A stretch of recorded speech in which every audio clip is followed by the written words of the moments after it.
Physics 3030, the universe. This is lecture 8. In this lecture, we'll be talking about inflation, cosmic inflation. And cosmic inflation was brought around to actually help fix a couple of problems that were known, called the horizon and the flatness problem. And then we'll show you how inflation fixes these. And the horizon problem has to do with this horizon picture. And this is the WMAP data of the cosmic microwave background, right? This is the CMB data.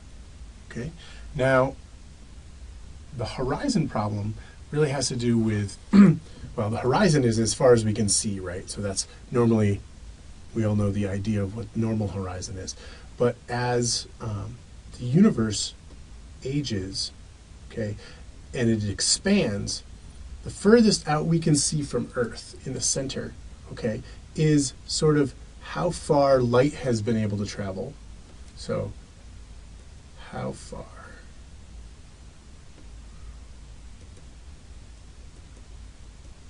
can travel in the age of the universe, okay? Since the speed of light is finite, okay, it can only have traveled so far since the beginning of the universe, and that's as far back in time as we can see, but that's also as far out as we can see, and that's the horizon. And the problem is, if I look at this picture, now remember this picture is kind of a smeared out, bent around picture of what would normally be a globe, right? So this end and this end are actually in contact with each other. They're really close to each other. So what I want to compare is something, say, in the center to something on the edge. And I'm looking, so something in the center compared to something on the edge is looking in two different directions, okay, from the Earth. And those ends are really far apart, okay? But the problem is they're really correlated. Now, this map, of course, sort of shows you the differences, but remember that those differences don't occur till the 5th decimal place. So up to 1 in 10,000 parts, they're almost exactly the same, and they're very, very correlated to each other. And so to 1 in 10,000 parts, those different ends of the spectrum are correlated to each other. Okay, so that means that they're correlated. We can actually do the calculation, and we know that everything was in thermal equilibrium. So to 1 in 10,000 parts, right, to 1 in 10,000th of a degree, the universe at the time of when the CMB was released was in thermal equilibrium. Okay, and the problem stems that if I look at a photon from this region as compared to this region, and I go back and do the calculation, okay, it shows that those two different CMB photons, right, this distance, if I look back in time, they were like 90 million light years apart.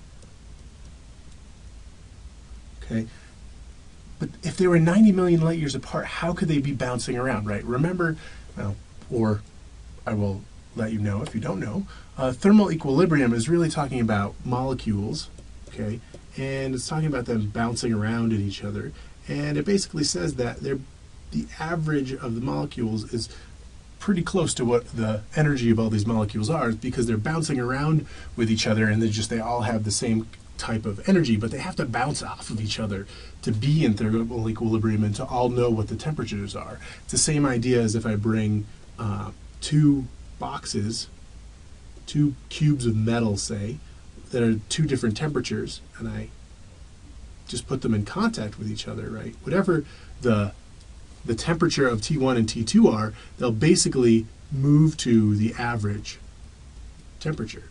Okay, it's the same idea. Remember, temperature is just a macroscopic way of measuring what the motion of these little molecules is. And so they have to be in some kind of causal contact. We say causal contact, which means that they have to be close enough so that they can move at least, if they're moving at least the speed of light, they can touch each other. Okay, but the problem is if you go back in time,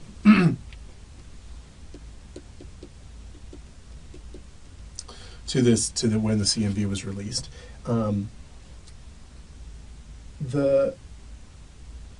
it looks like the the universe,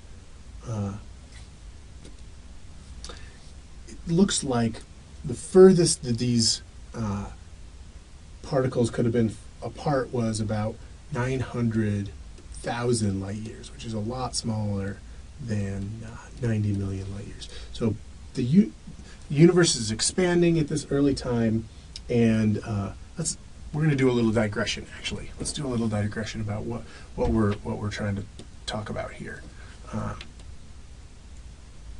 So.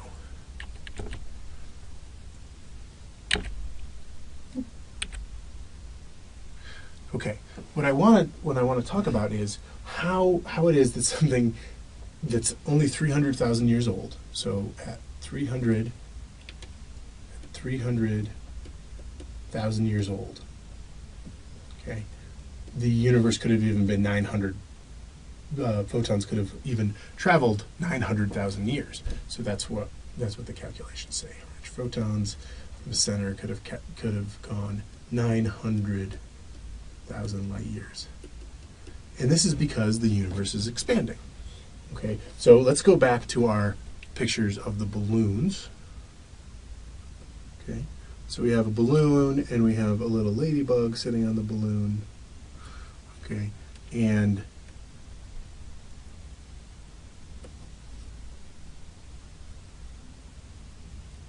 okay, I want to be really careful about what I'm trying to say here. You do the calculation, and you find out that the photons were 90 million light years apart. But in equilibrium. Okay. So they were in equilibrium, so that means they had some kind of causal contact with each other. The problem was that the universe was only 300,000 years old. Okay, so at first you'd think, well, that means that light could have only traveled 300,000 light years, and it actually could have traveled 900,000 light years. Okay, and that's in your book, and I want to explain why this part is the problem. So the horizon problem is that, and I'll show you why this 900,000 years actually could make sense, but the horizon problem is that the furthest that photons could have traveled is 900,000 light years, but we find out that those photons were about 90 million light years apart, but they're supposed to be in thermal equilibrium, and they can't be unless they were close enough to each other that moving at the speed of light they could have touched each other. Okay, so this is the horizon problem. Now I want to do a little digression here, which is how something that's only 300,000 years old, light could have traveled 900,000 years. And the reason for that is we're going to go to our balloons, for the expanding universe again. Okay, and I'm a little ladybug. Okay, and I want to move from one side of one part of the universe to the other. Okay, so I'm going to go moving in some direction. Okay, and that direction is D, and say I'm a really fast ladybug, so I can move at the speed of light.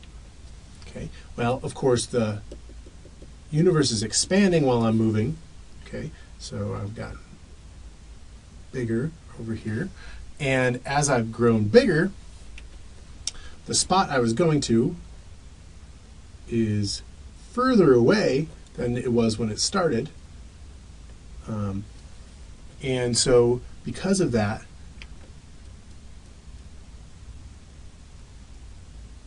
this is where I was, and this is where I'm going to.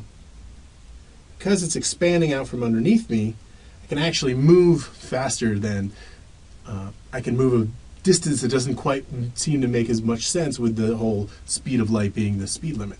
The speed of light is the speed limit, but it's the speed limit sort of in space. Okay, I can only move through the space, through static space, space-time. Let's call it space-time, because we'll get to relativity in a little bit here, but I can only move through space-time at the speed of light. But then the space-time itself is expanding. It's like being on a walkway, moving walkway at the airport. Okay, it's moving underneath you, and the universe is the walkway itself, and it's expanding and it's moving out. And so I can move at the speed of light on the walkway, and I can move further than I normally would be able to. Okay, so that's why it's 900,000 years instead of 300,000 years. There's a little bit of a description about that in your book as well. But the whole problem is that 900,000 years does not jive with that 90 million years. Okay, and that's what the gist of the horizon problem is. Okay, and we'll get back to this, the next explanation of this in a second. Okay, and we can move to the next problem. So the next problem has to do with the curvature of the universe, and this is called the flatness problem. We haven't talked much about curvature. Okay, curvature. You know, a lot of you probably have ideas of what curvature is, and it's really all about general relativity, Einstein's theory of gravity. And there are all kinds of solutions to his theories, and we find that the universe should be one of these three cases, which there's a closed universe down here. Let's see, closed universe, a flat universe. So this is closed. This is flat. And this is open. Okay, and this idea of whether the universe is closed, flat, or open has something to do with gravity, right? If I have a bunch of gravitational particles around, they all attract each other, and so they start to clump up. They start to clump up. So if I go to a next picture, I have some that are really close here, and some that are really close here, and some that are really close here. They all start to pull together. And if I look at the entire universe, right, if there was enough stuff in the universe, then after a while I would just end up in one big lump in the middle. And I'd go back, so I'd expand apart from the Big Bang and then come back to some lump. Okay? And that's what the idea of the closed universe is. It has to do with how much stuff's in the universe, but also the actual curvature of space-time underneath it. And then an open universe would just keep expanding, so this open universe keeps expanding. Okay? This one has what we call a big crunch, comes back.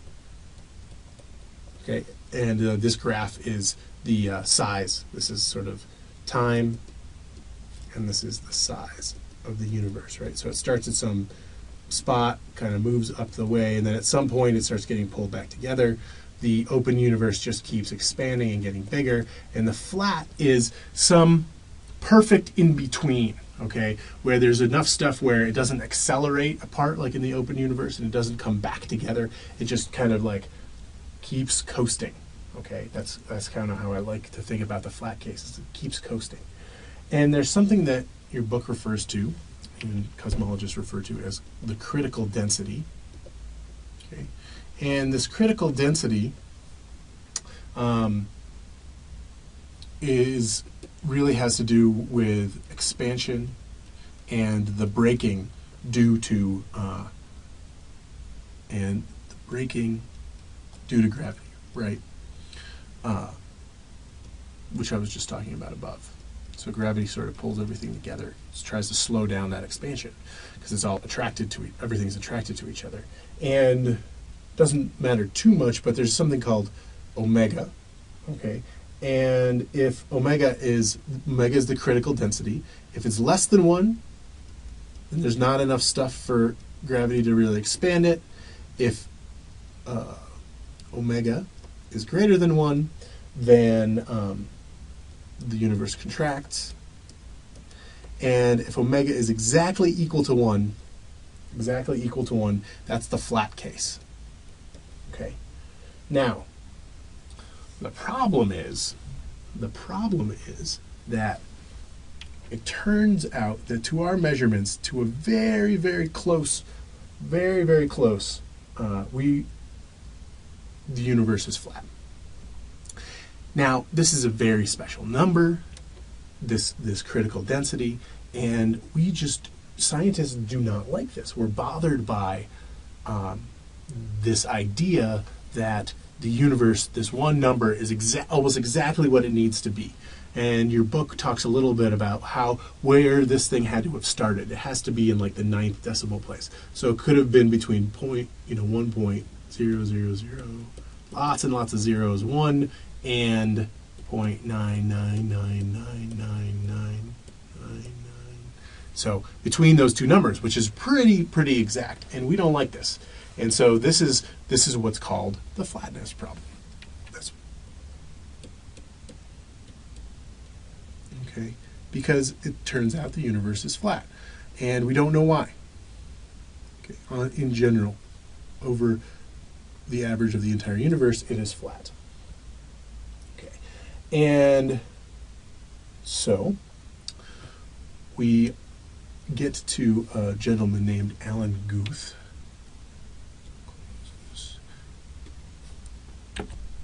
And Alan Guth was actually a particle physicist, and he was trying to explain some problems with particle physics and theories about the Big Bang and what should have happened. And he came up with an idea that said, all right, maybe the universe went through something called inflation. Okay, and inflation, so first of all, inflation is a synonym for expansion, right? So this is something that happens all the time in physics that you need to be careful of, right? The expansion of the universe is just the regular old expansion from the Big Bang. Okay, everything gets blown apart. Regular old, I guess. Regular old expansion. Everything gets blown apart and is expanding. Inflation is something that is an exponential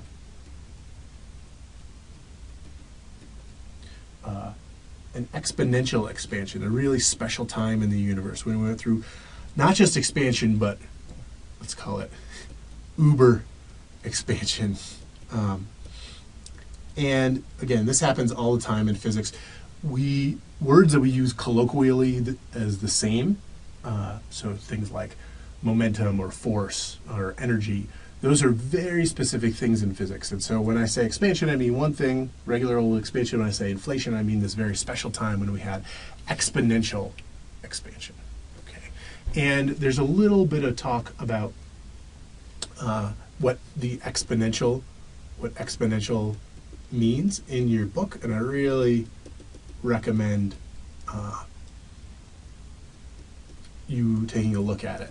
There's this old paradigm old parable about wanting a reward that was just on a chessboard, which many of you may have heard, which starts with one grain of rice on the first square, and 2 on the second, 4 on the third, 8 on the second. So you just keep doubling it over and over again. And this is exponential growth because it's 2 to the n, where n ends up being the number of squares on the chessboard. Okay, a lot of times you'll see e to the n or e to the x or whatever, where e is this special number. It's a little bit bigger than 2, and it's bigger than 2 and a little bit smaller than 3. Exponential growth is the kind of growth that we actually see this biologically, and population growth in a lot of countries is actually exponential. And I recommend you looking at some of the videos on exponential growth. Okay, but what I want to talk about is that this exponential growth can actually help the problems that we see, that we were seeing, the flatness problem and the horizon problem. Okay, so the first thing is, how does this, so what do we really mean by this exponential expansion? We mean that for for short periods of time.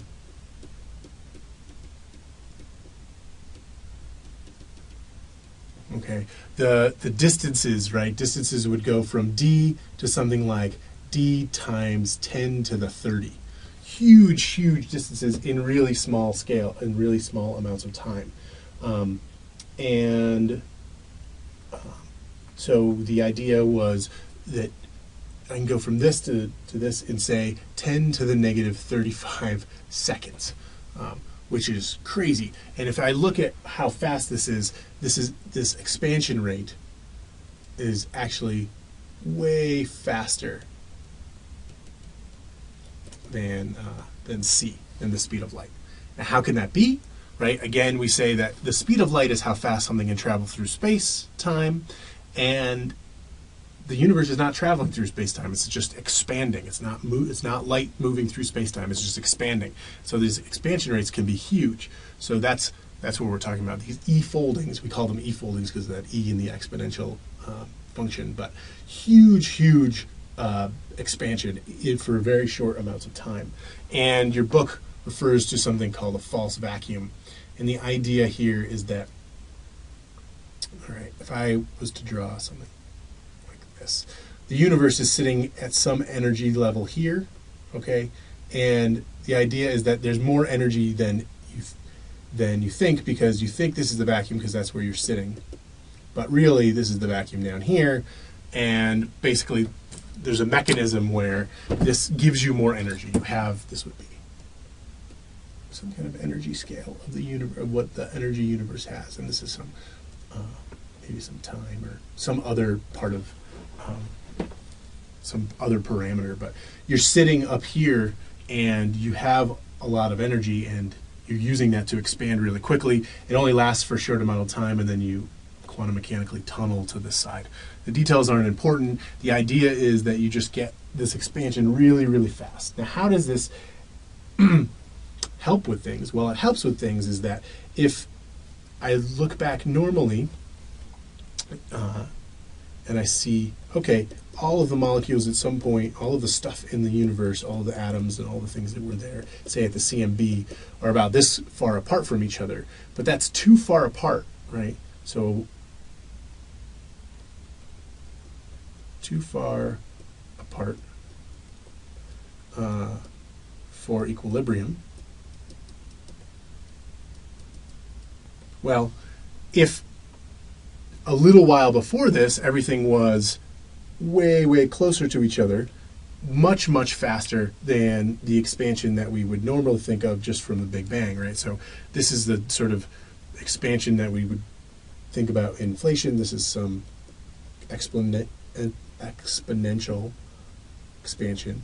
And then, after this, we just have some low rate of expansion that we normally see, but it's really fast here.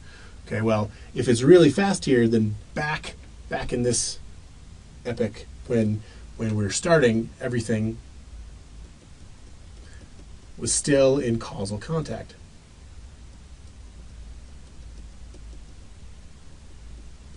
And then everything can be in equilibrium. And that's cool. And then the CMB comes along and everything was still pretty much in thermal equilibrium except for this tiny fluctuation, these tiny fluctuations in the 5th or 6th decimal place. And that solves the horizon problem because we were very, very close. And then we expanded really, really fast and there wasn't enough time for stuff to get out of equilibrium before the CMB happened. Okay, so that's the horizon problem. Fixed horizon problem. Check. Okay, and then we want to think about the other problem, which is the flatness problem. Okay, and the flatness problem, just start up here. Okay, is so the idea is that if I'm starting with something that is not quite flat, so what we want to think about is the problem is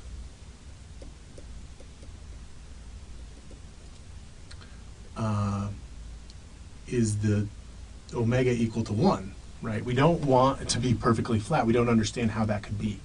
And if it didn't start out perfectly flat, then we would have seen everything would have flown apart too quickly, or it would have already collapsed on itself. That's what all of our models say. Okay, and so the idea is we want to start with something curved. So say we start with something curved. Okay, start with some ball. And I'm looking at this thing and it's curved. Okay, now when it expands exponentially, right, and I start looking at the edge of it, all right, the curvature from here to here is really easy to see. The curvature from here to here is harder to see, and then when I get even bigger, right,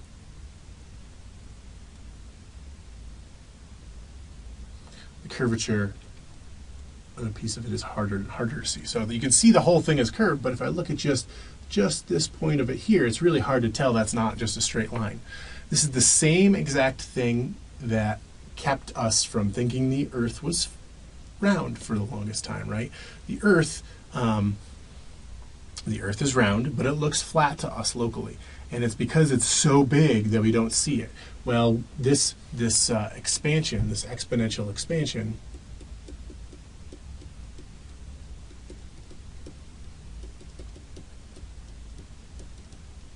it flattens space-time. Just in the same way that if I just blew up a ball really, really fast and I looked at an edge of it, it would be really hard to see that it was curved at all. Okay, just like the Earth. Just if I took a rubber ball and then made it the size of the Earth, it would be really, really hard to see that curvature. And so this fixes the flatness problem. And it turns out that, remember what I was saying about that false vacuum thing? That was a horrible picture. Let's try that again. The false vacuum is, I'm sitting up here and then I drop down to here, something like this. Well, when I go from one spot to a lower spot, I release a bunch of energy, and this also sort of points to where most of the stuff in the universe came from. So where most of particles came from. That release of energy, just like we were talking about before, if you have photons or something else, they can just boom, produce pairs. And this ends up being where most of the particles came from. That huge release of energy, remember, again, E equals mc squared, right? So energy is equal to mass when we're talking about really fast-moving things. All of that energy gets dumped into photons and protons and neutrons, and a lot of the particles that we see today are from inflation. They're all described by inflation. Okay? And one of the things that physicists work really hard to do is look for explanations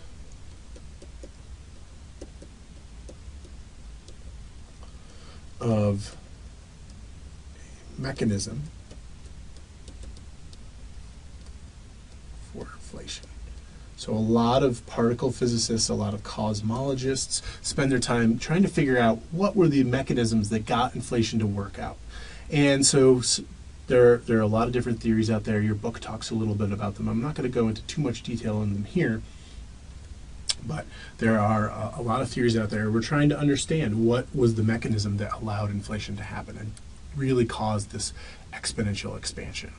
Okay, and I want to just end here with a recap of what we talked about a little bit. I have one more neat picture here. This is a common picture. This is from NASA of sort of the history of the universe, right? And so we've gotten to the point where there's something going on here, the Big Bang, and then we have inflation where we have this super exponential growth. And then sometime after inflation comes and we have all that stuff we talked about last week, then we get the CMB. And that's the furthest back we can really see. So everything back here is sort of a big question mark. We know about particle physics and we can try and understand what's going on, but even further back we're not sure. We can't really see it is the thing, right? We can't see what's back there. That's why we make particle accelerators to try and figure it out. we see the CMB, the microwave background radiation is released, and then we have what's called the dark ages because stars haven't coalesced, and we're going to start talking about that, the first stars, next week. And then all of this galactic evolution as we move on. And this line here shows that, yes, the universe is expanding, and it's even accelerating, which is what dark energy is all about. But it's not anywhere near as exponential as this part is over here. Okay, and we'll come back to this this illustration again in the future, talk about different parts of it again. So, okay, thank you for your attention. Don't occur till the 5th decimal place. So up to 1 in 10,000 parts, they're almost exactly the same, and they're very, very correlated to each other. And so to 1 in 10,000 parts, those different ends of the spectrum are correlated to each other. Okay, so that means that they're correlated, and we can actually do the calculation, and we know that everything was in thermal equilibrium. So to 1 in 10,000 parts, right, to 1 in 10,000th of a degree, the universe at the time of when the CMB was released was in thermal equilibrium. Okay, and the problem stems that if I look at a photon from this region as compared to this region, and I go back and do the calculation, okay, it shows that those two different CMB photons, right, this distance, if I look back in time, they were like 90 million light years apart.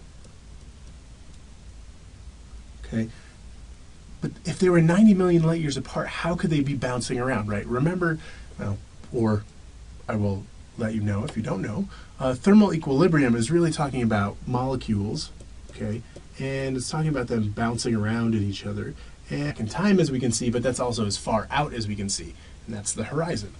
And the problem is, if I look at this picture, now remember this picture is kind of a smeared out, bent around picture of what would normally be a globe, right? So this end and this end are actually in contact with each other. They're really close to each other. So what I want to compare is something, say, in the center to something on the edge. And I'm looking, so something in the center compared to something on the edge is looking in two different directions, okay, from the Earth. And those ends are really far apart, okay? But the problem is they're really correlated. Now, this map, of course, sort of shows you the differences, but remember that those differences, Physics 3030, the universe, this is lecture 8. In this lecture, we'll be talking about inflation, cosmic inflation.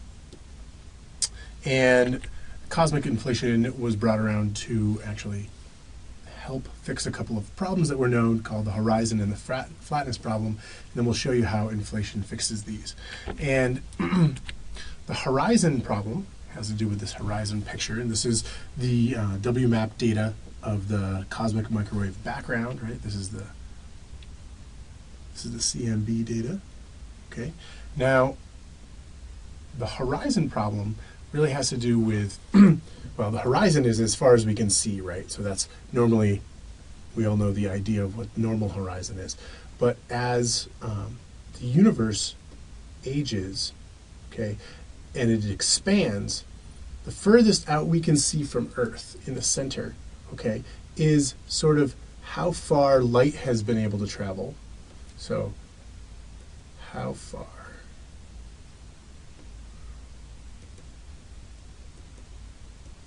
can travel in the age of the universe?